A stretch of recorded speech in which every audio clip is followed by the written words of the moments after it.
What's going on, beautiful people? The Black Hokage here, aka TBH. And to be honest, I'd like to welcome back to Hokage Thots, the show where ain't no hoes, but we do think out loud here on Apple Podcasts, Spotify, or whatever you choose to listen to this show. Today, in which I'm recording this episode, is February 26th, 2020. So this will be the last time that you see the Kufi this year if you're viewing the video version at youtube.com/the Black Hokage. Seeing as Black History Month is coming into an end.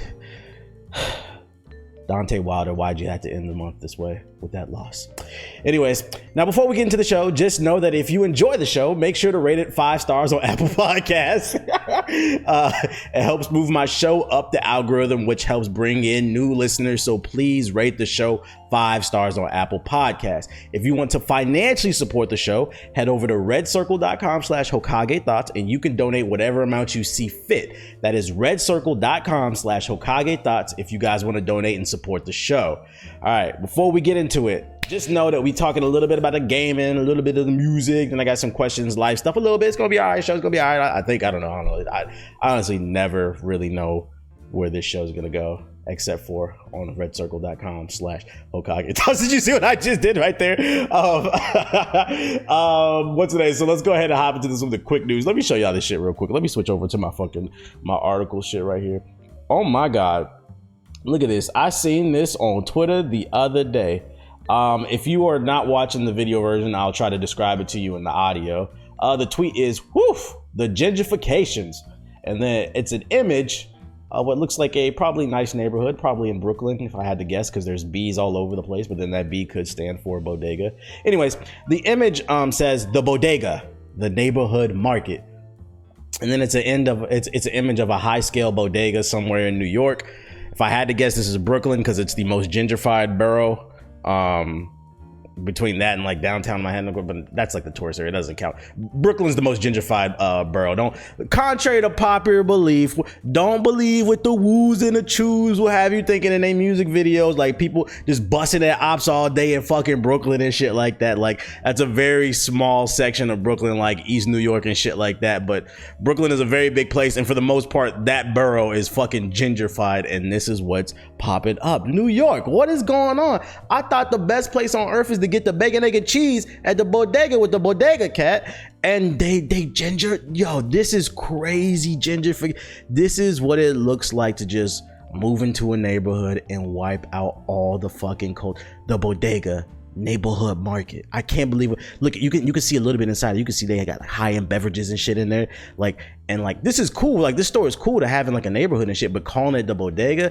The bodega's always been known as like the corner store where you go get a bacon, egg, and cheese in Arizona. You know what I'm saying? It's funny to say that shit in Arizona. The bodega was like the last thing on the New York front in terms of New York culture, but they even taken first they took the Biggie murals. Now they taking the bodegas. I bet you this bitch don't even got a bodega cat in it. It's too clean. This place don't look like it got rats. So I doubt they got a bodega cat. They don't even got the Arizonas or the bacon, egg, and cheese. They don't even got bacon, egg, and cheese at this joint. At this bodega, they probably serve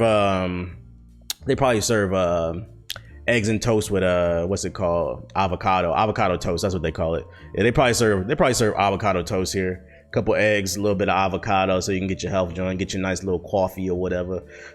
This is just crazy to see what's going on in New York. I feel like if you walk in there with some Timbs on, like you'll probably get followed around the store. I'm curious to see if this business model will be adopted in the rest of New York, because those mom and pop shops are kind of what make the city. And like now those are, I don't want to say they're going away because this is only one example, but this could become a trend. High-end corner stores. It's no longer bodegas, it's the bodega, neighborhood market. By the way, if you're watching the video version and my camera's flickering every once in a while, I apologize. I don't know what's going on. And I've been too lazy to try to fix it. I'll probably try to do it after this. I probably should have did it before this recording, like troubleshoot it, but like fuck it. Whatever. If you're listening to the audio version, you don't got nothing to worry about. All right, let me switch back to full screen. So I just wanted to share that. What's going on in New York? If you follow me on Twitter, be sure to tweet me at Mr_I_Keep_It_Real. Let me go on and see. Have y'all seen that before? Like the bodega, what they serving over there? Fucking avocado toast. Fucking vegan mac and cheese, like vegan mac and cheese. Get the fuck out of here, bro. Let's talk about what I really want to fucking talk about. Ooh, look at this article, ladies and gentlemen. This tweet says, from the Associated Press, verified AP. The Boy Scouts of America have filed for bankruptcy protection as it faces a barrage of new sex abuse lawsuits. I tried to fucking tell you. The Boy Scouts seek bankruptcy, urges victims to step forward.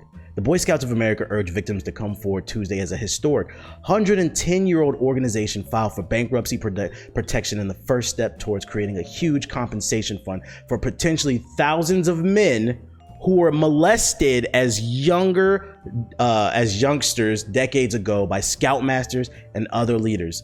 The Scouts resorted to Chapter 11 in hopes of surviving a barrage of lawsuits, many of them made it possible by recent changes in state laws to allow people to sue over a long ago sexual abuse, blah, blah, blah, blah, blah, blah. You get the point. The Boy Scouts estimated 1,000 to 5,000 victims will seek compensation.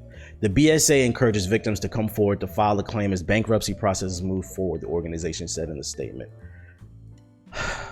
More than 12,000 boys have been molested by 7,800 abusers since the 1920s, according to the Boy Scout files revealed in court papers. The opportunity to tell your story, and this is too much, this is fucking disgusting. You get the point. If you guys want to read this article is available on apnews.com. Just search Boy Scouts bankruptcy, or just Google Boy Scouts bankruptcy and you'll be able to find it. I remember, I don't know if you guys remember, this was a stream back in like 2017 PUBG. I think it was like me, A9 or whatever. We was playing PUBG and we were talking about the Boy Scouts. And I remember I said, I don't fuck with the Boy Scouts. I don't know what it is about that shit, but that shit is just fucking weird to me, bro. Like a grown ass man just hanging out with little boys all day, fucking, and like you can do that for like mentorship, but like I never understood why the grown men needed to fucking wear booty shorts and tight ass shirts and shit like that. Like me personally, I always said, and this is what I said in my original video in 2017, fucking, I was like, I would never let my son hang out in the forest with a grown ass man in booty shorts and lumber and popcorn and shit. Cause I don't know if you know, fucking, that's what the Boy Scouts, everybody knows the Girl Scouts sell cookies. Most people don't know that the Boy Scouts, they sell like popcorn and lumber. That shit is fucking weird. Like just standing outside the grocery store. Like, you want to buy a log of wood, nigga? What the fuck are you talking about? Niggas big in fucking booty shorts and shit, ashy ass, knobby ass knees, touching on the kids. That shit, I told y'all that shit was weird. It was just my gut feeling, and I feel like a lot of things are just normalized. A lot of things are accepted because everybody accepted it, but that doesn't mean it's fucking normal. That shit is weird. That shit is fucking weird. And now people are coming out talking about they was molested as kids. I would never make a joke about this shit, but I remember I got fucking flamed when I was talking about this shit on stream. They was like, oh man, the Boy Scouts ain't that bad. I let my joint. Y'all want to let y'all boys join the Boy Scouts and the Cub Scouts now? Because the stories is coming out. What was that number I just read?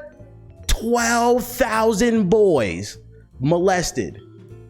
Selling popcorn and lumber ain't that fucking important. Talking about brotherhood and fucking kinship with other men and shit like that, bruh.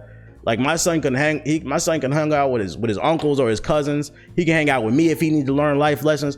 I don't understand why you need to go in the forest with some fucking 50-year-old weirdo with lice in his hair and booty shorts and ashy ass knees with fucking dirty ass fucking lugs on in the damn forest fighting and wrestling bears and alligators and shit to become a man, become a fucking Eagle Scout. I'd never become an Eagle Scout. Well, I can't anyway because I'm a grown-ass man, but my child would never become a fucking Eagle Scout. He'll never become a Boy Scout. And you know the crazy thing about this fucking story? Not only was I right about this shit, I seen this on my Twitter timeline, but it's not that. It's got 895 retweets. That's it. Like, this is not even viral in my opinion. Like, this went like why is nobody talking about this? Why? I'm dropping the hard-hitting story. So I'm sharing this with my listeners, letting you know right now, if you got kids on the way, you want them to become a man. If you got a boy that you want them to become a man, why do they need to wear booty shorts in the fucking forest with the fucking mosquitoes biting them up and shit like that, bruh? Hanging out in the lake, fishing with grown-ass men and shit when you can just hang out with his father. If you know, I want to assume everybody knows their father, the uncle, or like a real mentor that you can keep an eye on and shit, bro. This shit is, you don't need the Boy Scouts. Sign their ass for sports. Let them play soccer or football, depending on what country you're from. Let them play fucking American football. Oh, no, I wouldn't let my child play American football. Fucking go around and get brain damage and shit. Basketball. There's so many different sports. Shit, you can be an esports gamer nowadays. Like fucking, ow, I hit my damn knee. And you see, it would have been a whole lot worse if I had some Boy Scout booty shorts on and I hit my knee. I might have fucking tore my ACL. That's the point I'm trying to make. This shit is fucking weird. This shit is fucking weird, man. Fuck the Boy Scouts. Niggas is weird. Why you need to hang out with fucking 10 grown-ass men in booty shorts, eating up, getting bit by mosquitoes to learn how to start a fucking fire? Nigga, I'll show you how to start a fire. You go to the store and you get a damn lighter or some matches, okay? Jesus. So I just wanted to put that out there, man. If you got kids, stay away from the fucking Boy Scouts, because this shit is spooky in America right now. Shit is fucking spooky, man. Shout out to all the fathers out there staying in their sons' lives and shit. Father's Day is very undervalued. All we get is a tie, knowing damn well we be out here putting one work and shit. Let me get a swig of this water. Now that I'm off my high horse, let's get into the gaming section of the podcast. Since last podcast, some pretty big news has came out. News in regards to the new Xbox and the PS5. I don't know why I put PS4 on my notes. My dumbass. I'm so used to saying that. News for the PS5 and the new Xbox came out. The first I'm gonna start with the Xbox. Oh man, let me actually switch back over to the article shit. So Xbox recently revealed some new specs for the Xbox Series X. If you're unaware, Xbox Series X is what, or XSX, which is always a tongue twister for short, is what the new Xbox is called, but they're also saying it's just called the new Xbox. I don't know. A quick version, they released this image. The new Xbox will feature 12 teraflops, which means a lot of power. Variable rate shadings, hardware accelerated DirectX. It's gonna have ray tracing. Quick resume for multiple games and smart delivery. If I could break it down for you guys really quickly, the things that interest me the most, the fact that it's gonna have ray tracing. So that means the new Xbox is gonna be on par at least with the RTX 2080, because those are the only ones that can do the, and then the upcoming 380s. Those are the only GPUs on the PC market that can do ray tracing, I believe. The 1080s might be able to do it. Don't quote me on that. I'm pretty sure it's only the 2080, 2070, 2060 that can do it. And ray tracing is just like crazy graphic fidelity. So that means it's gonna be some crazy power behind the new Xbox. It's gonna have next generation SSDs. Nearly every aspect of playing games is improved. Game worlds are larger, more dynamic. And listen, it just means your games are gonna load faster. If you don't know what an SSD is, it's a solid state drive. It's basically what gaming PCs have had for the last 10 or 15 years. It makes your games load faster. It makes your OS boot up faster. So when you hit the power button, you won't have to wait for a long ass loading screen. Like, you know, like when you start up the Xbox, I feel like you stare at that damn Xbox loading, that Xbox symbol, you stare at that for like a good 10 seconds or 15, 30 seconds or whatever. That'll be going. That bitch is just going to start up. So that's nice. It's going to be SSD. I'm just curious to how big the actual SSD will be, because SSDs are a little bit more expensive because they are faster. They're not regular hard drives. So I'm curious to see, are they going to put in like a terabyte SSD, which could be expensive, a terabyte or higher? Or are they just gonna put in like 128 gigs SSD so that you can they're basically just gonna put the Xbox software on there, but like you wouldn't be able to run, although it says playing games, so I don't know. Maybe the whole thing will be SSD. That would be pretty interesting. Quick resume. The new quick resume feature lets you continue multiple games from a suspended state almost instantly, returning you to where you were and what you were doing without waiting through long loading screens. So it sounds like a more improved version of, I don't know, like sleep mode, but even faster, I guess it seems like. HDMI 2.1, which means less latency, up to 120 frames per second support. This is very interesting to see. I see a lot of people got excited about this because I remember, who remembers when the Xbox One and the PS4 came out and all the console I don't say all the console gamers, but a lot of console gamers were saying that the human eye can't see past 30 frames. The human eye can't see past 24 frames. 60 frames is a myth. And then PC gamers were like 60 frames or higher is important because, you know, a lot of games are Twitch based, whether it be fighting games or like shooters where you need really fast reactions, and slow frame rates can mess with that with the button inputs and stuff like that. Now we went from the human eye can't see more than 24 frames per second to, oh my God, the Xbox is gonna have 120 frames. That's cool. I just find it funny how like in the span of 10 years, how much things can change.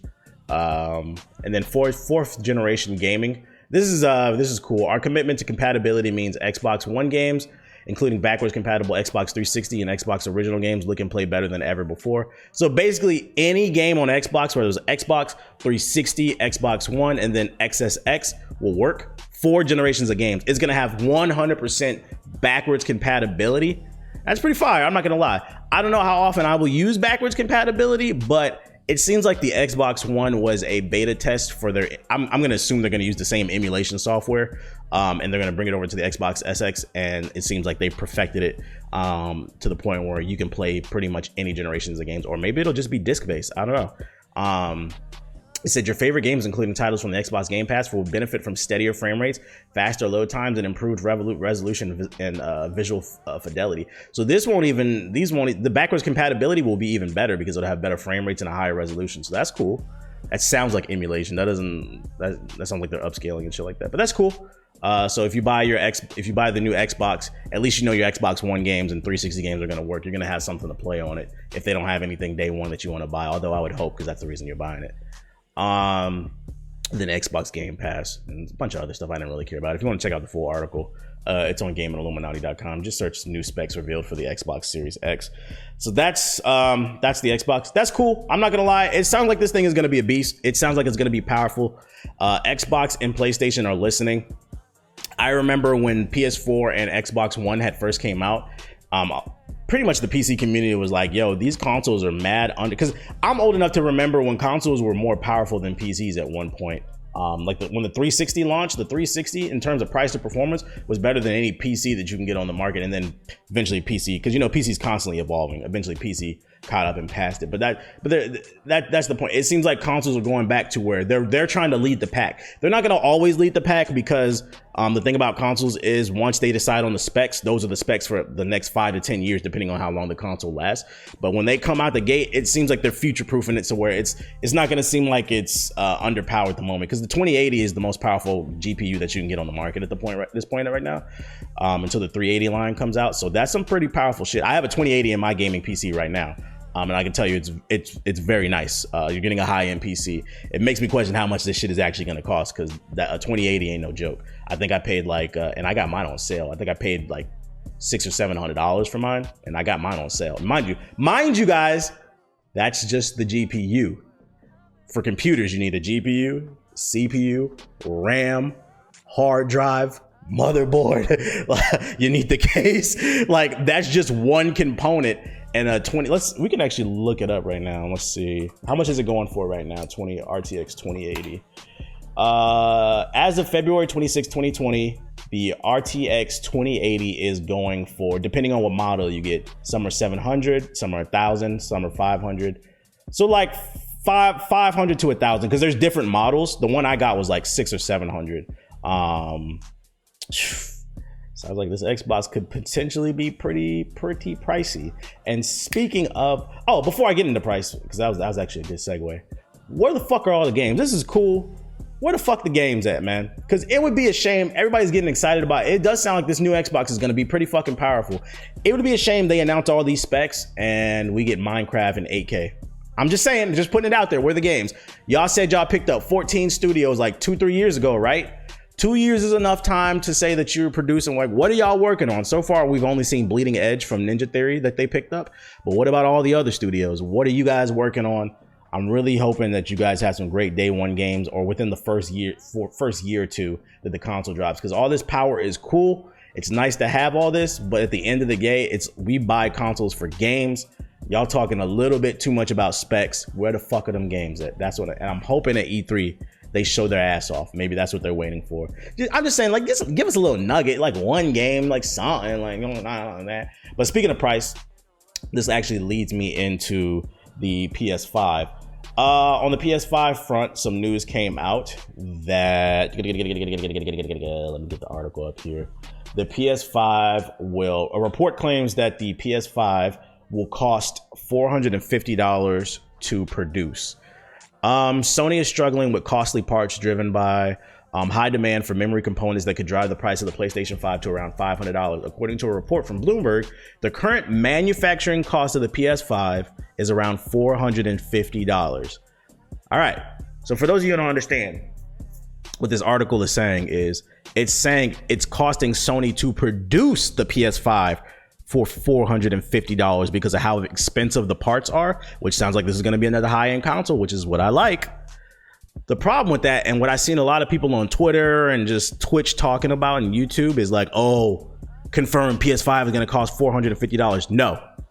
The PS5 at bare minimum is going to cost $450. I would be shocked. I'm not saying it's not going to happen because a wise man by the name of Justin Bieber said that you should never say never.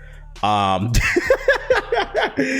just saying at bare minimum, for my educated guess, the PS5 is going to cost $450. The thing is, Sony is a business. It takes $450 to make that console, which means they need to sell it at $451 to make a profit. And that profit is only going to be $1. You think Sony wants to make $1 off of every fucking console? So if I had to guess, this article was probably correct. The PS5 at bare minimum is probably going to cost $500 because and that's them selling it at a loss pretty much, because if they sell it at $500 and it costs $450 to manufacture, that means they only made $50 per console. Because for those of you, and they kind of have to, they can't go too high. I don't think they would go higher than 600, but even 600 is a lot. Because the beauty of consoles is they're cheaper than PCs at this point. It's like, why not just get a PC? This is rough. I bring this up to let you guys know I've seen a lot of ignorance going around, people spreading misinformation. The PS5 is going to cost $450. No, it's going to cost $450 to manufacture. That means it's going to cost at least $451. If I had to guess, it's probably the PS5 is probably going to cost $499.99 because for some reason companies like doing that. Bitch, make that shit $500. This shit's annoying. Well, here's a penny on it. I'm saving.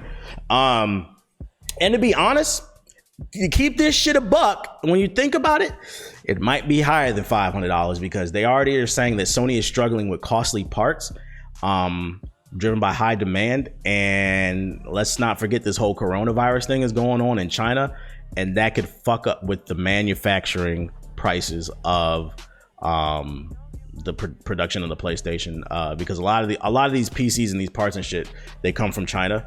And that could just the lack of what's the labor or the lack of production of parts, because they're already struggling with it, that could bump up the price of things. Unfortunately, wash your hands, folks. That coronavirus that shit's not funny.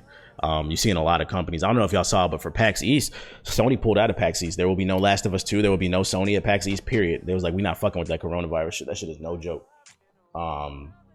So I basically wanted to bring this up to let y'all know that, you know, prepare your wallets. It's gonna be at least $500.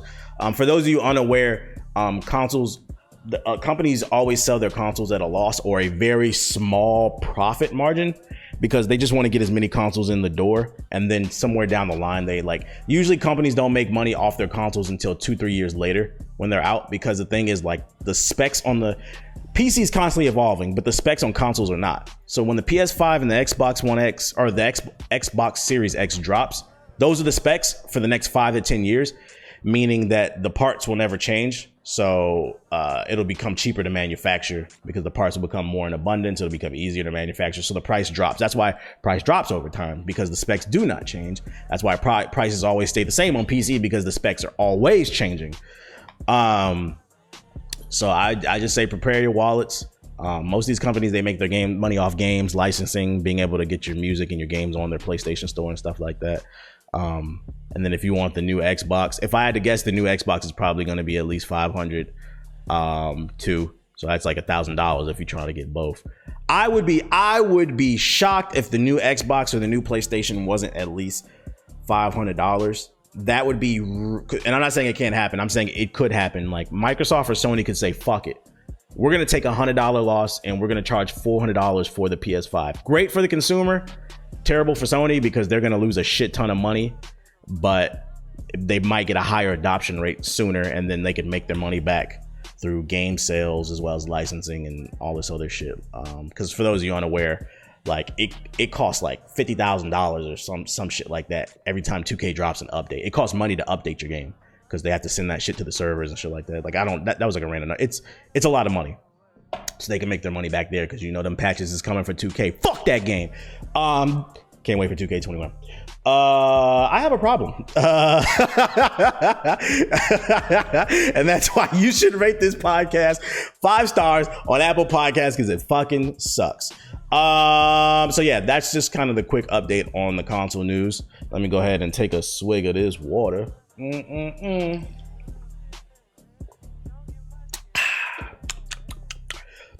The next thing I wanted to talk about is Bleeding Edge. If you guys are unfamiliar, hold up, I think I brought it up right here. Okay, yeah, I got it right here. Actually, I can switch over to the article thing again. Okay, so the past weekend, Bleeding Edge had a was it an open or a closed beta? It was like a semi-open beta. You had to have the Xbox Game Pass to get into this. I didn't have it, but Nomad had it, and he had an extra code for me, so he hooked me up with it, and I was able to stream it. So I streamed the Bleeding Edge beta. If you're unfamiliar, Bleeding Edge is the new game from Ninja Theory that's coming out on March 24th. According to Wikipedia, Bleeding Edge is a multiplayer online combat video game being developed by British developer Ninja Theory. British? My mind is fucking blown, right? Wait a minute, we're not just gonna slide. I thought Ninja Theory was a Japanese company. British developer, wait a minute, this is the Queen's company? Shit, you learn something every day, damn. All right, so developed by British developer Ninja Theory and published by Xbox Game Studios exclusively for the Xbox One and PC. Scheduled to launch on March 24th, 2020, so it's coming out in exactly almost a month from which I'm recording this shit.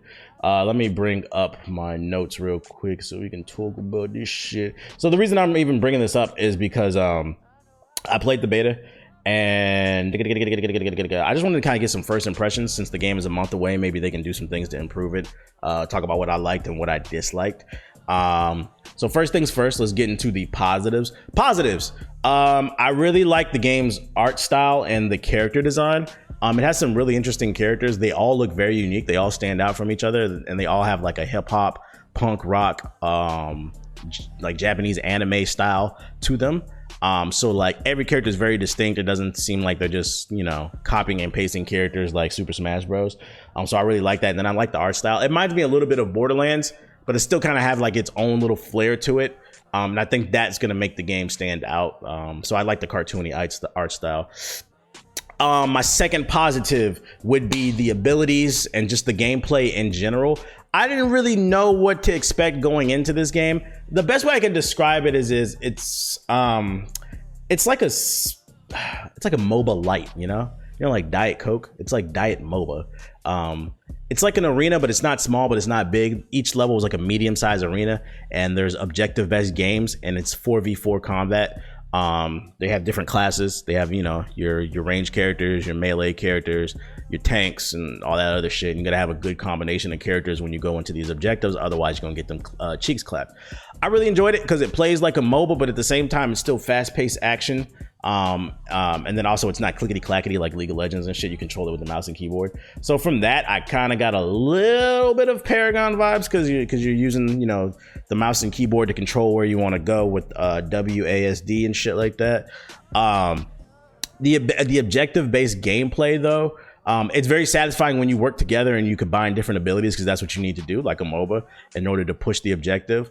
But if I had to critique it, I would say that it feels like the game modes are kind of lackluster. Like, I think we played 2 different game modes. I played for like 2 hours and only played like 2 different game modes. There was a capture the point, you know, like domination, go cap different points, like 3 different points at one time, and then you score a certain amount of points and you win. And then there was another one where it was basically like, it was like a glorified capture the flag. They had like these little energy boxes or whatever, and you had to pick them up, and then you had to wait for the gate to open, and then you throw the energy boxes into the gate. And meanwhile, while you're waiting for the gate to open, you're picking up those boxes, and you have a certain number over your head. Let's say I picked up 8. There would be a number 8 over my head, and if the enemy attacks you, you drop all your boxes and they take your shit. So you're fighting nonstop to maintain the most and then go dunk them into the hole and shit. That was kind of a unique spin on it, but it's still pretty much capture the flag, if we're being honest. And I had fun with it, but I guess my biggest problem with this game is I just don't know what's the long-term implications for it. It just kind of, and this is kind of because I put positives, negatives, and then suggestions. I don't know what's the long-term implications for this game. I enjoyed it for what it is. It's like a $30 game when it comes out, but I don't know how long I'll play it for. It didn't really, and this is why I put it in the suggestions game, because in the defense of the game, this was just a beta. It was just a beta. I could be going too hard on it. It just didn't feel like there was a lot of content there. There was only 2 game modes in the beta. Maybe there's more in the full game. I can't really tell if there's going to be a bunch of skins to unlock. Are there going to be more game modes? Is there going to be a story mode? I feel really bad doing this because usually I feel like I have really good feedback, but I can't put my finger on it. It just feels like this game is missing something. The core gameplay is fun. I was getting frustrated at first because we weren't running with randoms. I was playing with Trey. He sucks. Once Trey left and it was just me and Nomad, we played with some randoms. We started getting the juices flowing and we started clapping people. I was like, okay, this is fun. Once I started understanding how the abilities worked and I started tanking because we didn't have a proper tank, and usually I'm the best tank in GI. I started having fun. But my biggest problem is the long-term implications. That would be my first suggestion in the suggestion section. You guys need to do a better job of communicating what value this game has long-term. What's the end game for this? Is there going to be a competitive scene for this? Is there going to be a story for this? It just feels like it's missing something. And now that I think about it, if I could add this, it wasn't on my notes. It feels like this game has been poorly advertised. Like, I didn't even know there was a beta. I was live streaming this game and my chat was asking me like, yo, are you gonna play the Bleeding Edge beta? Like a few people, I want to say the whole chat, it was like a few people. I was like, Bleeding Edge? I was like, what is that? It was like, oh, that's the game from Ninja Theory. I was like, oh, I didn't know anything about it. And then Nomad DM me, he's like, yo, I got an extra code, you want to hop on it tonight? I was like, bet. So I downloaded it, hopped on that joint, and I had some fun with it. But it doesn't really feel like the public knows about this game. And the joke is always, you know, Xbox doesn't have any games, and you guys finally have an exclusive, although it's available on PC. By the way, positive, this game has crossplay. It runs through Xbox Live. So whether you're on Xbox Live on your Xbox or your PC, you can just invite your friends and play, like Gears of War. That's cool. That's a positive. More games needed. But it just felt like it was missing something, and I can't exactly put my finger on it. But maybe the full game will reveal something different. Another positive.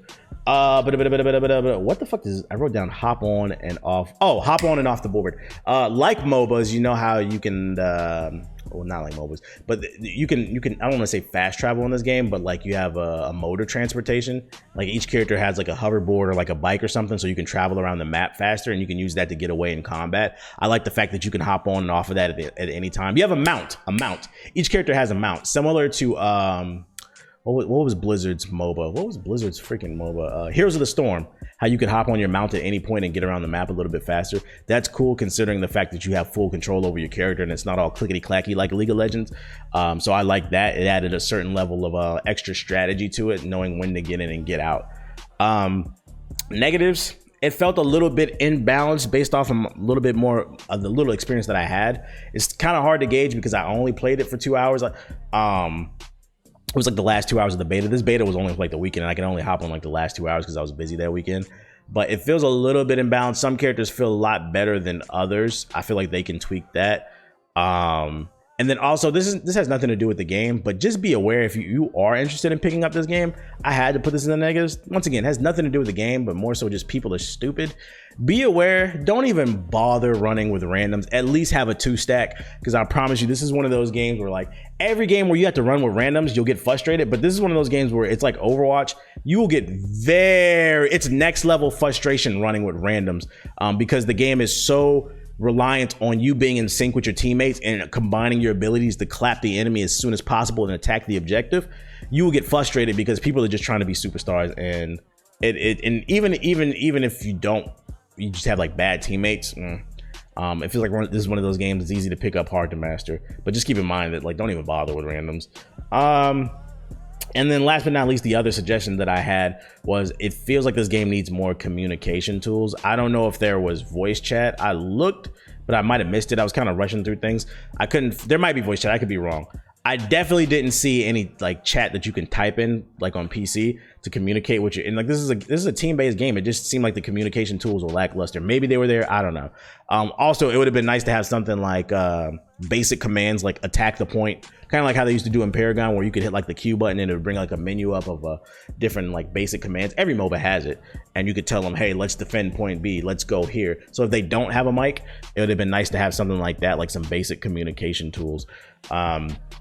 But other than that, that's kind of basically what I wrote down. If you're wondering if I had fun with it, I did have fun. I was surprised that this game was not on my radar. It's coming out March 24th, and I think I'm actually going to end up picking it up. I'm just curious to see, will the gaming community pick this one up? Or will this just be another game where I'm accused of going against the grain and just playing it because it's different, even though I actually admit that I had fun with it. Y'all hate when I play games I have fun because it's not the game that y'all play. So I would say keep an eye on Bleeding Edge. There's some tweaks that need to go there. If I can run it back real quick. Basically, I would say there's some imbalances in the characters. Don't even bother with randoms. It's one of those games. It needs more unique game modes, and the content just seemed kind of light. Like, what's the long-term plan? What's the roadmap for this game? Because it was only a few maps. It was only a few like characters and stuff like that. Maybe there'll be more when it's not the beta. But for the beta, it was all right. Also, this game will be $30, so maybe I'll be more forgiving when the full game comes out, even if there isn't that much. It's only $30. It seems like it's going to be multiplayer focused.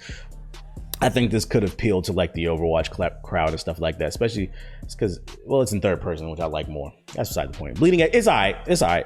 We're going to see March 24th. Keep an eye on it. That was kind of my impressions of Bleeding Edge. I had some fun with it, but needs a little bit of work. You know, this past weekend, I had to attend a networking event where I spoke on a panel about Black excellence in the gaming industry. When I'm mingling in a room full of people, I always want to make a great impression. One of the best ways to do so is through proper hygiene. Nothing makes a better impression than a firm handshake and a great cologne. My go-to cologne is Hawthorne. Reason being is they make it easy to make the right choice. Hawthorne has a quiz on their site that you can take that will ask you a multitude of questions such as how often you shower, your skin type, and more. How you answer will lead them to recommending you the best product for your body. They offer a wide variety of products including colognes, body washes, shampoos, and more. Best part is when you order cologne, it comes in a set. One scent will be for work, the other for play. I wore my play scent to the networking event and every person I met complimented me on that scent. This is what separates Hawthorne from the pack. Their quiz led me to the proper product, which ended up making me smell like some type of cologne expert. The icing on the cake is Hawthorne is risk-free with free shipping and free returns. I've enjoyed my experience with their products, but just in case you don't, you have nothing to worry about. Hawthorne is a sponsor of the show, so they're providing a special deal for the listeners of Hokage Thots. Head on over to hawthorne.co and use the promo code Hokage to get 10% off your first purchase. That's hawthorne.co and use code Hokage at checkout to get 10% off your first purchase. I got a handful of questions. Some of them I put in the gaming section because they pertain to gaming, and then others like in the life section and shit like that. And I got two questions that are going in the gaming section, and then we're going to hop into some other shit. The first one comes from, and by the way, if you want to submit questions to the next episode of the podcast, follow me on Twitter at Mr_I_Keep-It-Real. The first question comes from Kai, and he says, in the GI podcast, by the way, if you're unfamiliar, because you're a new viewer, GI podcast is the Gaming Illuminati podcast. That's the podcast I do with some of my friends. We've been doing it since like 2013. We talk everything gaming industry. It's like this, but far more in depth. This is more, I talk about everything, but it's far more depth and it's specifically about gaming, the industry, game reviews, impressions, and stuff like that. Look it up, Gaming Illuminati. In the GI podcast, you talked about Respawn's relationship with EA and how they just give them money to make games. Do you feel that has to be the standard for other developers / publisher relationships to survive? Or are there moments when a publisher should be more involved? No, I think everybody's situation is different. You take things on a case-by-case basis. I think this situation just works for them. It's not going to work for everybody.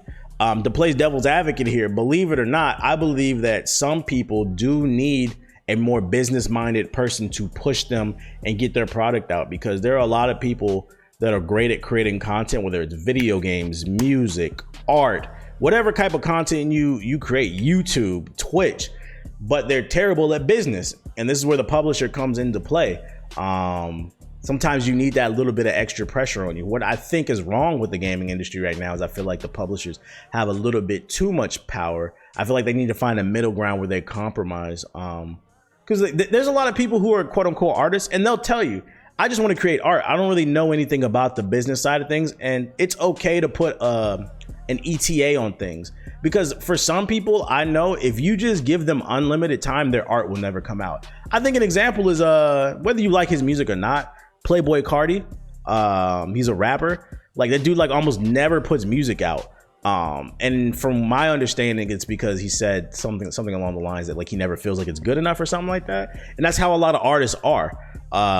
They get into their own head and their worst enemy. And sometimes you need a record label, you need a publisher, be like, yo, we need something. We're funding this. We believe in you. We need you to do that. You need that little extra push, that little business minded thing to help things out. I think the biggest problem is the publisher gets too involved with the art. I feel like the publisher's goal should just to be, let's see, the studio comes to you, they pitch something, you like their pitch, their idea.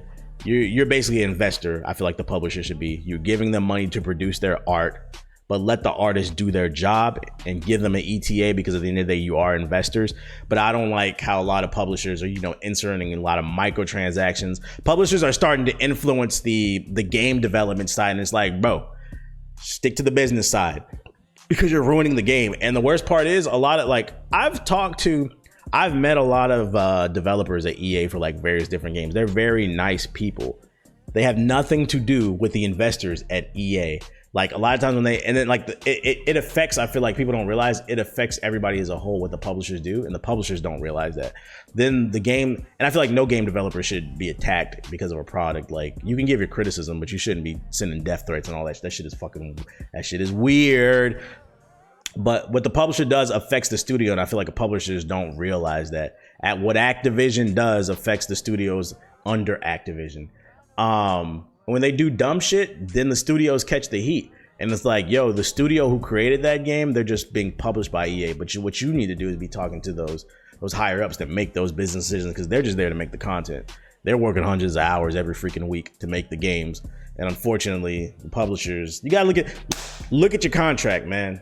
Make sure that fucking these publishers can't control your creative image, because a lot of these studios, musicians, whatever, they give away too much to the publisher, the record label, or whatever. Because that's basically, for those of you who don't know the difference between a studio and a publisher when it comes to gaming, it's basically the same thing as like a record label to a rapper. They're supposed to just fund the shit, but then sometimes business can get intertwined with the content creation. So I don't think that's the answer. I think everything should be on a case-by-case basis. I think publishers can be used correctly. The problem is a lot of them are abusing their power, because it's not easy to publish your own game. It costs money.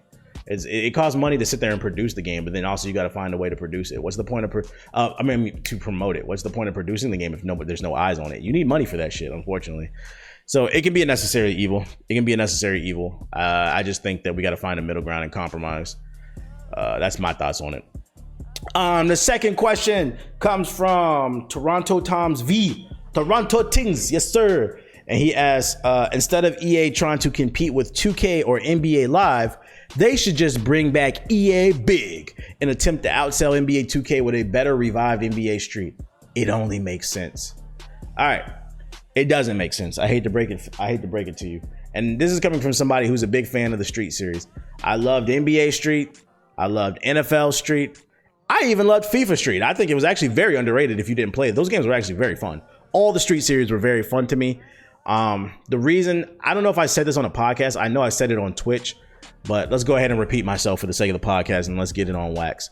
The reason you have not seen another Street game, whether it's NBA, NFL, or FIFA, has nothing to do with EA not being interested. It has more to do with the business. They're aware that people want these games. And you know how I know they're aware? Because I've had dinner with EA fucking executives and PR people when I go to these EA events and they fly me out to play games early. And I've asked them, I was like, yo, what the fuck is up with NBA Street, NFL Street? Like, the streets want it. And like, I'm not going to tell you who told me, because this is like an off the record conversation. But you know the reason why there's no NBA, NFL, or FIFA Street? Because low sales. The games did not sell that well. In terms of EA standards, whatever is a good standard in terms of sales for EA, their sales in the Street series weren't high enough to justify them bringing it back. That's really that simple. It has nothing to do with EA being interested. Remember, just because you love something and I love something doesn't mean the masses love something. And if you actually sit back and think about it, when they told me that, they was like, it has to do with sales. Like the NBA Street Series, NFL Street Series, and FIFA Street Series only appeals to a certain demographic. It made sense to me when I thought about it. Basically, what they were saying, they gave me the politically correct saying. They gave me basically what EA people told me was, they gave me a politically correct way of saying NBA Street, NFL Street only appeals to niggas. Basically, think about it. Who's in the streets playing street basketball, doing all these tricks, you know, like Hot Sauce, the Professor and shit. Well, Professor's a white boy, but he's an anomaly. You get the point. You remember the old and one mixtapes, The Flu? Who knows about The Flu from Chicago? It's an inside joke. Who cares about street basketball? It's a black thing. It is very much a black thing. So that's who the games appeal to, NBA and NFL Street. I don't know about the FIFA side of things. I don't know. I feel like that could have more international appeal because that's the most, football is the biggest sport in the world, soccer, whatever you want to call it. But in terms of NBA, NFL Street, if you actually think about it, who mostly plays it is black folks. And we love these games, but the problem is if they're basing, I mean, if you just look at America alone, black people, we make up what, 10 to 13% of the population, and not all black people are buying NBA Street, by the way. So if I had to guess, it was we can actually look up, let's see, NBA Street sales. Let's see if we can find, let's go to articles. Let's see if we can find sales. NBA Street Volume 2 sales. Is there a place where we can, god damn, this is wow. So I actually did not know this. I'm glad I Googled this on stream. Please check out the video version of this podcast at youtube.com/theblack-Hokage. All right, so NBA Street Volume 2, which is definitively, if you ask anybody who loves the Street series, definitively the best version of NBA Street. On the GameCube, it only sold in North America 0.41 million units. So it didn't even sell 1 million units. It sold what? That's like 400,000, I believe. Let's see. Let's check the Xbox. So it sold 400,000 in America. And let's get a calculator here. So let's see. 400,000. 1, 2, 3. Plus 600,000. 1, 2, 3. 600,000 on the Xbox. And then on the PS2, it sold 1.69 million. So 1 million so altogether between the three versions of NBA Street Volume 2 in North America, it only sold 2.6 million copies. That's honestly not that much. That's really not that much. And you would think because this game is so legendary, how many people, like I said, black people, we only make up 10 to 13% of America. Then only a small percentage of those black people are going to buy this game because only a small percentage of black people, I don't want to say, only a percentage of that percentage of black people are gamers. And then only a percentage of those gamers are into basketball games. You see what I'm saying? And when you do the math in North America, all it sold was, if we combine that number and that number, that's 2.69 million copies. If you round up, that's 3, but 2.69. And then in Europe, it sold even worse. In other countries, like in Europe, it only, on the PS2, it only sold 200,000.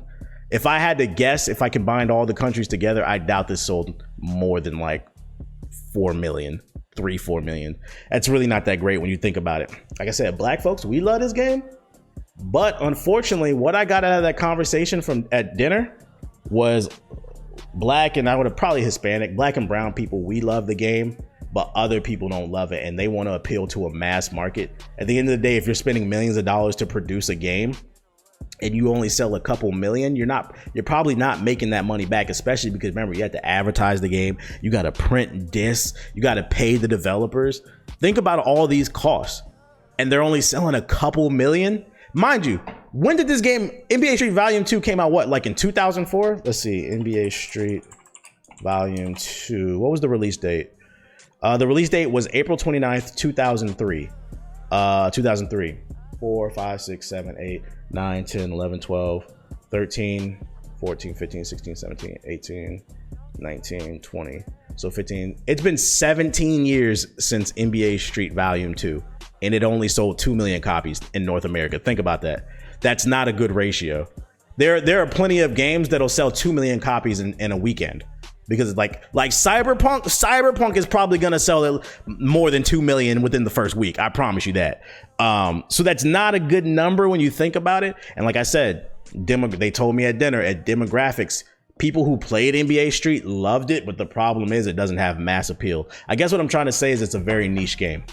That's what I'm trying to say. It's a very niche game. And if I had to guess, the niche is black and brown people. We love these street games. But unfortunately, white folks, probably Asian folks, they don't really fuck with the shit like that. They like NBA basketball, but street basketball, I mean, where was street basketball born? Let's talk about it. That's in the projects. That's in the hood, you know, doing them spicy tricks. They never seen shit like that. So they're not interested in it. I mean, a few of them might be. You know, there's always that anomaly, but I'm talking about the average person. So if you're wondering why this series has never came back, it honestly has to do with sales. It has nothing to do with EA's interest in the title. Now, I've made the argument, because I've made a series, I made a video about bringing it back. I've made the argument that it may have sold 2 million, but this is a different era. This was before gaming was mainstream. Gaming is much more mainstream. So I think potentially if they brought the Street series back, it could sell more copies, especially in this era where we have YouTubers and Twitch streamers, them constantly promoting the game. But EA is probably looking back and it's like, why would I want to roll the dice on that? You know, it's a risk. At the end of the day, these people are companies. I would love to see it come back, but that's the reason why you have not seen the Street series come back. And this is why also I tell you guys, you should support the content, not just my content. Support all the content creators that you love. If you don't have to like all my videos, but the content that you do like, be sure to like and share it. And do you know why? Because I get flown out to events like this, and then I get insider info, and I can share it with you guys, as well as networking advice and stuff like that. Like, think about it. Where else could you get this content from, bro? I really broke it down on why the Street series is probably not going to come back. I would like for it to come back. I dunking on motherfuckers and doing crazy tricks on live stream. That shit would be fun. Playing with the community and stuff. That shit would be fun. But I understand EA's side of things. At the end of the day, it is a business. And right now what's popping is Apex. Live service games are popping right now too. NBA Street wouldn't be a live. Well, they could make it a live series, but I don't know. That's the point I'm trying to make though. Hopefully you understand where we're coming from. Anyways. Next topic. Oh my God. I'm sorry, y'all. I wonder if it's weird to listen to me swig on water while we do this shit. Music side of things, what I want to talk about. Rap artist from New York, the big woo, Pop Smoke, RIP. Pop Smoke passed away. 2020 sucks, man. Kobe passed, Pop Smoke passed, fucking Juice WRLD passed. I feel like it's crazy. I feel like Juice WRLD, wait, did he die in 2019? It was either late 2019 or 2020. When did he pass? Juice WRLD. It feels like, yeah, he died in December 2019. Yeah, we can count that as 2020, because a lot of times with award shows, if something comes out in December, they count it towards the next year. It's not eligible or whatever. So we can throw Juice WRLD in there. We've had the passing of Juice WRLD, Kobe, Pop Smoke, and it kind of feels like people have already forgotten about Juice WRLD, which is actually really sad. And it's really sad too, because like I feel like I haven't forgotten, and I'm not a fan of his music. I never liked his music. I never really liked the whole drug promotion thing. But that's beside the point. I don't want y'all thinking I'm slandering the man. RIP to him too. I just feel like society has already forgotten about him. I don't think people will forget about Kobe, because Kobe was a different type of legend. But Pop Smoke, unfortunately, I feel like in the coming months, the way the internet works, people will forget about him too. But the point I'm trying to make is RIP to Pop Smoke. It sucks that he passed. 2020 fucking sucks. You got the coronavirus, all these people fucking passing away, fucking Australian wildfires, man. What the fuck is going on in the world? And I just wanted, the only thing I wanted to say about him is just RIP to him. It's really sad, man. You rappers got to move different, man. Especially if you're putting out a certain type of energy into the universe. Like I know people don't want to talk about that, but the reality is we always talk about, you know, put the energy into the universe that you want to get back. And people always want to act surprised when a certain energy comes back to them, even though that person put that certain type of energy. I don't wish death on anybody, but at the end of the day, if you listen to his music, and this is why I always said I don't fuck with that drill shit. It's one thing for like a rapper to rap about their life experiences and just kind of tell stories of things of how they shape their mentality. But it's another thing to like glorify violence and like gangs and shit like that and talking about we gonna pull up and shoot. As I said, I don't like drill music because it's literally a nigga hopping on a beat for 3 to 4 minutes threatening to kill me and fuck my bitch, bro. The shit's not that enticing to me, to be honest. And Pop Smoke did put that energy into the universe. And what I'm saying, I don't want anybody thinking I think he deserved to die. But what I will say is when you put that energy into the universe, you got to move a certain type of way, man. When you hanging out with the wolves, you got to be aware that, you know, they might want to eat your food. And it sucks that he passed away too. It really sucks too, because his career was just kind of just taking off, and then he died in the Hollywood Hills. Some people were saying that he posted his address because there was like some designer bags that he posted with his address on there. Maybe people pulled up, but then some video footage came out and they were saying that it had nothing to do with the address being posted on social media. It was most likely a hit because they had footage of people surrounding the house, following him and shit like that. And that's why I say, like, if you put in a certain energy into the universe, you got to move a certain type of way. Hire security, man. Fucking hire security. Like, it's too many rappers out here that be moving a certain type of way, and they be like hiring their mans as security. Oh, this my man. This my man right here from the block. He my shooter. You know what I'm saying? Like, no, get real security that can legally carry a firearm. Because the problem with hiring your mans as security is a lot of times when you glow up, your mans glow up. He gonna be in the club with you, and he gonna be pissy drunk most likely too, and he gonna be trying to fuck all the bitches in the club too. So his mind might not be in the right place to protect you, and you're better off hiring somebody who's professional to carry a weapon. I personally don't think it makes you any less of a punk. Like, fucking, I don't know if y'all remember when fucking, was it 2 Chainz was walking around and like, I think it was the Bay, and somebody shot in the back of his head and shit. Like, you can't be walking around like that, especially when you wearing your money. Like, first of all, I think it's stupid to wear your money, but if you are gonna wear your money, you wearing just excessive amounts of jewelry, please protect yourself, man. You got family and shit like that. It just sucks to see this shit, and that's why I be trying to tell people. This is why I don't be giving people my location. Like, if I'm at like an event like PAX East, I'll be like, yo, I'm at PAX East. If you see me on the show floor, say what up, dap me up. I talk to everybody, but I will never be like, yo, I'm at this place at this time. Unless it's like an event where there's like security and shit, like the one I did in New York. Like, stop giving your location away. You need to operate with a certain level of paranoia. And people also, you need to be aware, like, watch the people around you, man. Like, this story is still coming out, but I would not be surprised if this shit was an inside job. Like, I've been trying to tell people, just because somebody's there for, I'm sorry, I had a fucking gnat in my damn face. I'm over here like waving and shit if you're watching the video version. Just because somebody's there for you doesn't mean they there for you. And I always try to tell people that shit. You know, some people are there just because they envy you. Some people are there just to watch your downfall. You think they supporting you and shit like that. Like, I always tell people, one situation I had was, I had fucking Twitch staff DM me one time, and they was like, so for those of you unaware, on Twitch, if you're a Twitch partner, you're not supposed to be streaming on any other platform. There's an exclusivity clause in your contract. But the thing is, like, Twitch staff is not always watching your fucking stream. I would argue they're almost never watching your stream. I know they're not. So for those of you unaware, I used to actually stream on Twitch and YouTube at the same time. But the thing is, I would never promote my YouTube stream, my YouTube channel, because what's the chances of someone from Twitch staff? There's already not a lot of staff, and they're busy doing other shit. What's the chances of Twitch staff going to my YouTube channel and seeing I'm live streaming and on YouTube and Twitch double dipping? Almost next to none. So the way I would do, I would just never promote it. Like, if you were subscribed to my YouTube channel, you would just know that because for some reason, a lot of people who are on YouTube don't want to check out the Twitch channel. So it was like my way of kind of double dipping or whatever. Long story short, I get a message from Twitch staff that I was cool with, and they were like, hey, just so you know, you got a snitch in your chat. And I was like, what do you mean? He's like, you're not in trouble. He's like, this is just a warning. He's like, the next time I'm gonna have to take your partnership. And I'm like, what are you talking about? He's like, someone in your chat reported your stream saying that you were live streaming on YouTube and Twitch at the same time. And he's like, I'm just letting you know you had a snitch in your chat. But he's like, you know, he's like, I know you just want to grow. You don't mean anything by it, but I do need you to honor the contract. So he's like, I'm gonna give you a slap on the wrist. He's like, don't do that again. And that's why, for those of you unaware, that's why I stopped streaming on Twitch and YouTube at the same time. And mind you, I've been streaming on YouTube and Twitch for like a year or two. Like, nobody from Twitch staff knew. They only knew because someone in my chat who's a fan went and reported my channel and said I was doing this. And this is what I be talking about when I say, just because they there for you doesn't mean they there for you. Some people just want to see your fucking downfall. Just want to snitch on you. Want to see something bad happen to you. You got to watch people. You got to operate with a certain level of paranoia. I know it sucks, but it's better than, you know, you can't wake up in a casket. It's better than ending up in a casket. It's better than ending up in a terrible situation. Some people just show up because they nosy.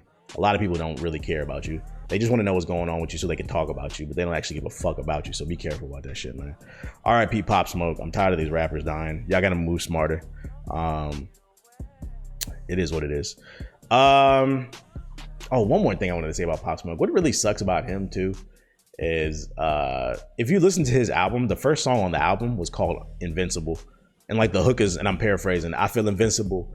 I walk into the club, it's like 80 niggas and they move some shit like that, and they just move out the way. So I'm paraphrasing, but you get the point. The first song on the album is called I Feel Invincible, and the dude got killed. That shit sucks to see, and it's only gonna get worse before it gets better. I'm pretty sure the streets is gonna go crazy. People want to know what's going on. That's why I don't fuck with that drill shit. So R.I.P. Pop Smoke. Sucks to see. People, we gotta move smarter. We gotta do better. But it is what it is. Moving on to the questions I got from Twitter about life, business, whatever else y'all wanted to ask. Q&A time. Just keep in mind what I'm about to talk about. It's not, what I say is not law. Okay, this is just a disclaimer. What I say is not law.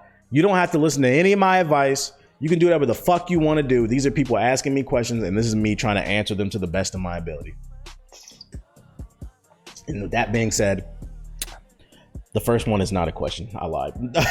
This is something I actually came up with a topic on my own. This is just real beef. This is business related, and then we'll get into the questions. But even still, this kind of still applies. You can do whatever the fuck you want with this information. What I wanted to say, and I wrote this down a while ago. So I was on Twitter, right? And I can't help but notice a lot of Twitch streamers and YouTubers, they love to put in their bio who they're sponsored by. First of all, let's get something straight.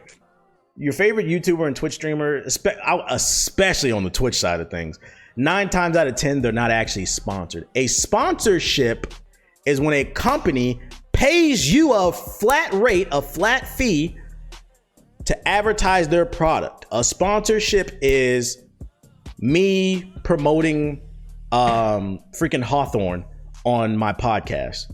Hawthorne hygiene products. That's the sponsor of today's podcast, right? They paid me a flat rate to talk about their product on my podcast. It is not a sponsorship, and this is what most of these Twitch streamers do. It is not a sponsorship when you go to fucking dxracer.com and apply for their affiliate program. You're a freaking affiliate. They give you a 10% off coupon, and yes, you make money off the sales that you generate with your code, but they're not paying you a flat rate. It's not a sponsorship. It is an affiliate. And I see so many Twitch streamers and YouTubers put it in their Twitter bio. I'm sponsored by DxRacer, by such and such VPN, by freaking HelloFresh, whatever brands. They put like 10 fucking brands they're sponsored. You're not sponsored, okay? Can you fucking stop doing that? Y'all niggas is broke. You're not getting no money like that because most people are not using your code. And the reason I'm bringing this up, why it frustrates me, I be looking at that shit and it's like they're doing it to be like braggadocious, and I'm telling you, most people, they're not making this money like that. I say that because why are you giving up prime real estate on your profile to promote a product that you're not even being paid for? If someone asks me what chair am I sitting in, I'm gonna be like, this is an Arazi. If you want to cop one, use the code GI at checkout to get 10% off. Yeah, if somebody asks you, then promote it, and then it gives you a chance to promote your code so you can make money off that commission. But just to blatantly nonstop promote shit in your social media profiles when you're just an affiliate, I don't understand that. If they paid for it, it's a sponsorship and they paid for that space, I understand it. But why are y'all putting who you're affiliated with, what companies in your bio? Are you here for content creation or to be affiliated with companies? And to make matters worse, the reason I bring this shit up is I was looking at my Twitter analytics. I'm finna bring this shit up if you're watching the video version. Make sure to check out the video version, youtube.com/theblack Hokage. I was looking at my analytics, and here's my last 28-day summary on Twitter, right? So on Twitter, in the last 28 days, I don't tweet a lot, so that's why you see my numbers down, because I don't really tweet that much. I've had 104 tweets in the last 28 days, and that's generated 1.8, basically 2 million impressions. I've gotten over 2 million impressions on my tweets. And then I've had 48,000, if you want to round that up, 50,000. I've had 50,000 profile visits in the last 28 days, and this kind of pertains to what I was talking about. Why are y'all putting these companies in your Twitter bio, giving them thousands? You may only get 5,000 profile views. That's not the point. That's 5,000 people who looked at your profile, and when they looked at your profile, they saw you promoting a company and they went and checked out that company. And you gave that away for free? Nah, bro. If you want space in my fucking Twitter bio, my Instagram bio, I'm gonna show you this number, then you're gonna have to pay me a flat rate. So I basically brought this up just to let you guys know that you guys need to learn your values. Please look at your numbers. Look at what you're generating. I don't even tweet, and I generated 2 million impressions on my tweets, bro. If I tweeted on the regular, I could easily generate 3 to 5 million impressions. But I'm the type of person, I don't really feel the need to share all my damn thoughts. People on the internet who do that shit is fucking weird as shit. As long as my followers are going up, that's all I care about, which they are. That means people are fucking with the content. And like I was saying, you need to learn the value of this shit. Look at go to your analytics on Twitter. You might have 100,000 profile visits. and you're not even sponsored by the company. You just have an affiliate with them. They just have a code with them, and they're getting a free 100,000 profile views because their companies in your profile. They're getting a free 100,000 views from you. That's the point I'm trying to make. Stop doing this shit. Stop being excited to be affiliated with something. I have a problem with these. Like, focus on making good content, man. And if you make good content, the sponsorships will come. That bag will come. But I say that to say, learn your value. And also to anybody listening, a lot of these content creators, they're not sponsored. You can go on fucking DX Racer right now and apply for their fucking affiliate program. If you got 2 viewers, they'll give you your own custom code. So you too and your viewers can get 10% off. That's not a fucking sponsorship. It's a flat rate. And that's why you don't see no brand in my fucking Twitter bio. If you want to occupy space in my Twitter bio, you got to pay. Because I'm generating X amount of views, and I know for a fact I can. This is me without, these are my numbers down. This is me without even trying. If I actually started tweeting, I can get you some views. And that's between the millions on the tweet impressions and then the thousands on the profile visits. So please learn your value. Please stop doing that. It's really frustrating. And it really frustrates me, and why I get passionate about it is, one thing you got to understand in any business, fuck content creation. In any business, if one person brings down the value of the market, it brings it down for the rest of us. And what I mean by that is, let's say, content creator A, he settles for a t-shirt and a 10% off coupon as a form of payment. When I come along and I say, hey, I can generate X amount of views for your profile, well, my profile and my tweets or my videos, I need $10,000. And I want a custom code. Plus I want commission sales. It makes me look, well, this guy right here, he did it for a free t-shirt. So understand, when you undervalue yourself, you're undervaluing the rest of us. You're fucking it over for the rest. I'm telling y'all, man, it's a lot of money. I don't want to disclose like how much I get paid for like sponsorships, whether on this podcast or any YouTube video. It's a lot of money out here to get. And these companies, you don't think these companies are looking for any way to skim and spend less in their budget because you don't know any better? This is a new industry and they taking advantage of people, and you need to start studying your numbers. You need to start asking some of your friends, what are they getting paid? Because I guarantee you some of y'all getting finessed and it won't be me. I want my fucking money. So you bitches gonna have to pay me. That's beside the point though. Hopefully that was helpful. Let's get into the next topic. I got on my high horse right there. I'm in my bag today, boy. I feel like I'm not joking as hard right now, but I'm in my bag right now. I'm definitely in my bag. So the first question, let me get a swig of this water real quick. My mouth is dry.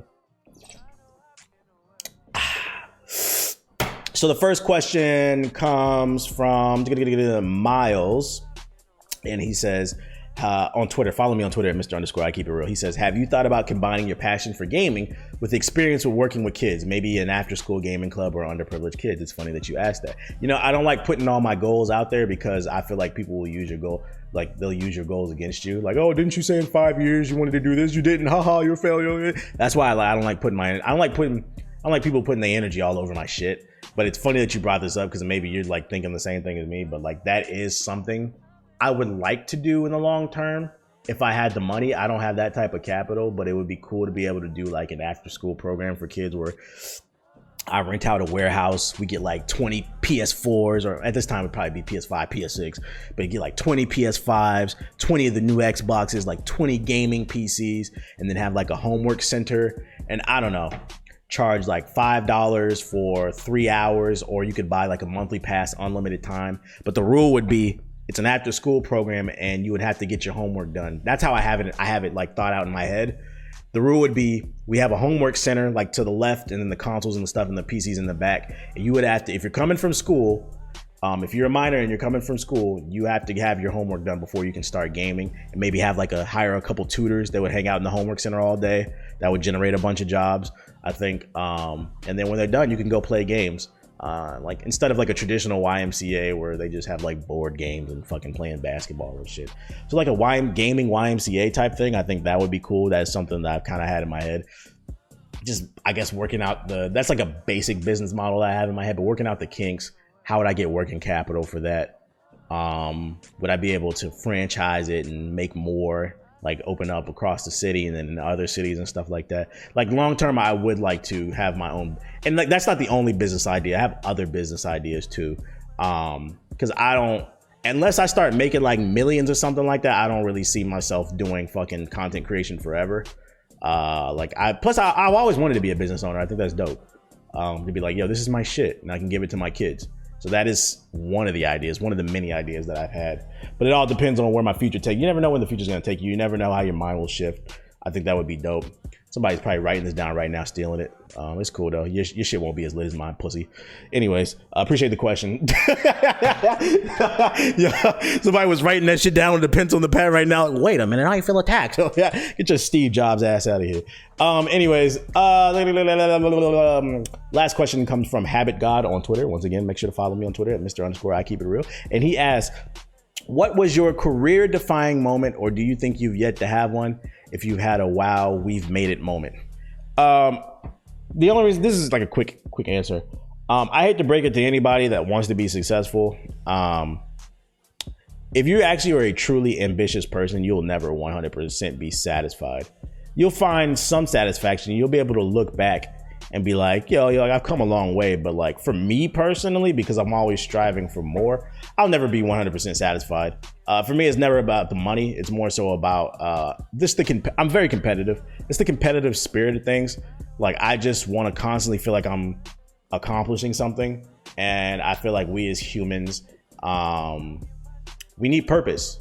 And it's like sometimes what was once your purpose gets old and you look for a new purpose. So I would say if you're an ambitious person, I feel like you're never really going to have like a wow, we made it moment. But then again, I could be wrong because I could make $100 million next year and I'm on a yacht with P. Diddy and Jay-Z and shit. And I'd be like, wow, I made it. But then I guess what I'm trying to say is I actually hope I never feel that way.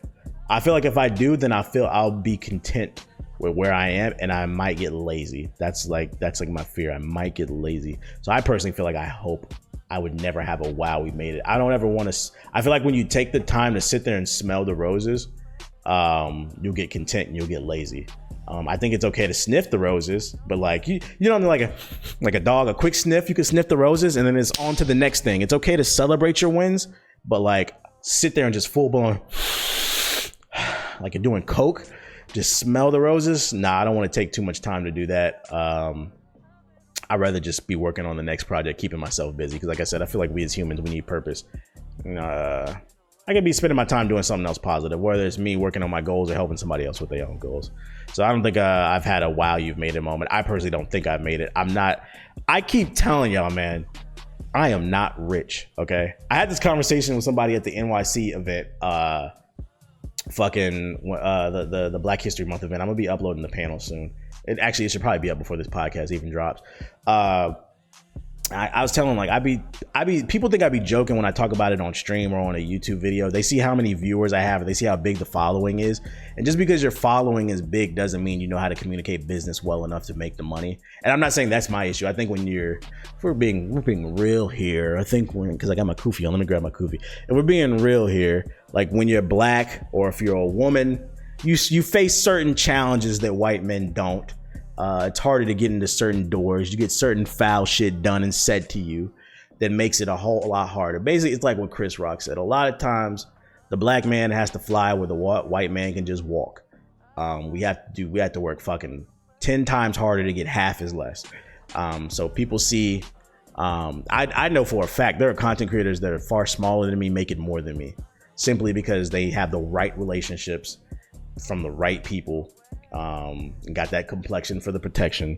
But I always tell people I don't make as much money as you think I do. Like I don't want anybody thinking I'm poor, like I'm about to be on the street. I'm not living paycheck to paycheck, but I can't afford to take too many risks, I'm a few paychecks away. Let me put it that way. Like I still have to save my money and be cautious about where I invested. Let me put it that way. So I don't know. I don't ever want to become content until I need to get my $1 million deal, bro. I'm gonna keep speaking it into existence, bro. Fucking all these streamers getting these fucking $1 million deals. I want my fucking money, bro. Cause I know I'm lit, bro. I look at the timeline, like who's making this content like me? Who's dropping these gems like this?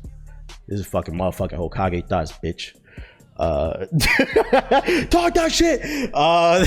That's all I got on my podcast notes though. So I hope you guys enjoyed this episode. If you did, please, I can't stress this enough, especially because we just sat there and talked about knowing your worth, about how I don't make as much money as people think because they see the numbers.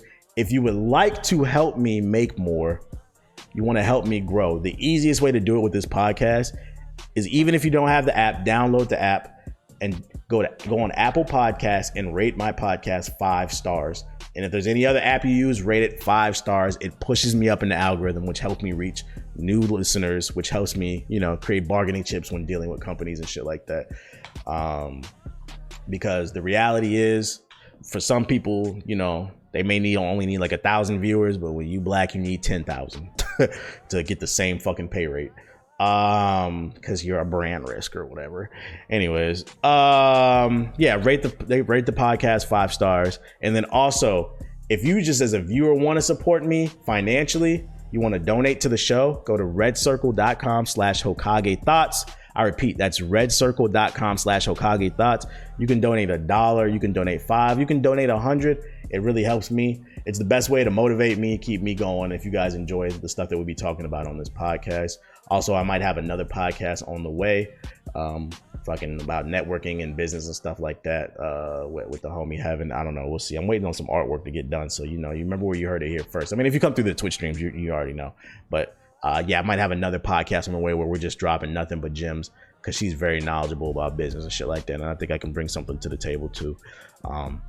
But yeah, 5 stars Apple Podcasts, donated Hokage Thots, redcircle.com/Hokage Thots. And I will see you guys. I appreciate you for listening. And I will see you guys on the next episode of Hokage Thots.